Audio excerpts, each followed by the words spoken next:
অম্বুবাচী 2025 কখন শুরু এবং কখন শেষ? অম্বুবাচী কেন পালন করা হয়? অম্বুবাচীতে কি করবেন এবং কোন কাজগুলি অম্বুবাচী চলাকালীন সময় করা যাবে না? সুপ্রিয় ভক্তবৃন্দ, অত্যন্ত গুরুত্বপূর্ণ একটি ভিডিও শেষ পর্যন্ত দেখতে থাকুন। অম্বুবাচী সাত্ত্বিক বাৎসরিক লোকাচার।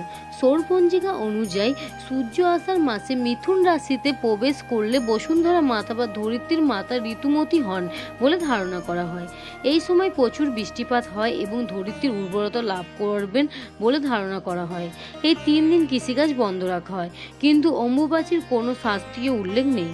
তবে কামাখ্যা দেবীর মন্দিরে এই অম্বুবাচী বিশেষ উপাচার সহকারে পালন করা হয়। কামাখ্যা মন্দির হচ্ছে অন্যতম একটি শক্তিপীঠ। এই স্থানে মাতা সতীর দেহের 51টি অংশের বিশেষ একটি অংশ পতিত হয়। অমাবাসী আরম্ভের প্রথম দিন থেকে কামাখ্যা দেবীর দ্বার বন্ধ রাখা হয়, ফলে অমাবাসীর সময় দেবী দর্শন দেওয়া হয় না।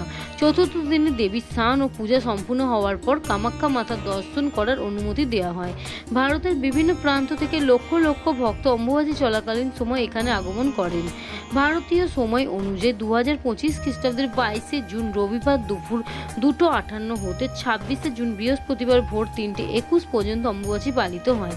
এখন জানবো অম্বুবাচীতে কি করবেন না, ভুলেও যে কাজগুলি করা যাবে না। অম্বুবাচী চলাকালীন আমিষ আহার করবেন না।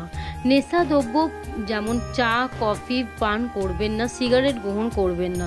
দ্রুতক্রীড়া অর্থাৎ তাস পাশা জুয়া খেলা এগুলি যুক্ত হবেন না। সকল রকমের যৌন সঙ্গ পরিহার করবেন। গৃহপ্রবেশ বিবাহ সংস্কার করবেন না। পরনিন্দা পরচর্চা মিথ্যা ভাষণ পরিহার করবেন। অম্বুবাচীতে কি করবেন? ব্রহ্ম মুহূর্তে কমপক্ষে সূর্যোদয়ের পূর্বে শয্যা ত্যাগ করে এই 3 দিন স্নান করবেন। দাদুর সঙ্গে তিলক ধারণ করবেন। নিয়মিত ভগবানের নিত্য পুজো সম্পূর্ণ করবেন। ভগবানকে ভোগ নিবেদন করে ভগবানের মহাপ্রসাদ আস্বাদন করবেন। শ্রীমদ্ ভগবত গীতা যথাযথ পাঠ সব বিভিন্ন শাস্ত্র গ্রন্থ অধ্যয়ন করবেন। হরে কৃষ্ণ মহামন্ত্র জপ ও কীর্তন করবেন। অধিক সংখ্যায় হরিনাম কমপক্ষে 16 মালা জপ প্রত্যেক চেষ্টা করবেন। শুদ্ধ বৈষ্ণবকে ভোজন করাবেন এবং দান করবেন। নিকষ্ট মন্দিরে যেতে চেষ্টা করবেন। ভগবানের শুদ্ধ ভক্ত বা শুদ্ধ বৈষ্ণবদের শ্রীমুখ থেকে হরিকথা শ্রবণ করবেন। হরে কৃষ্ণ। এরকম নতুন নতুন ভিডিও পেতে হলে আমার চ্যানেলটা সাবস্ক্রাইব করে দেবেন এবং ভিডিওটা সকলের মাঝে ছড়িয়ে দিন।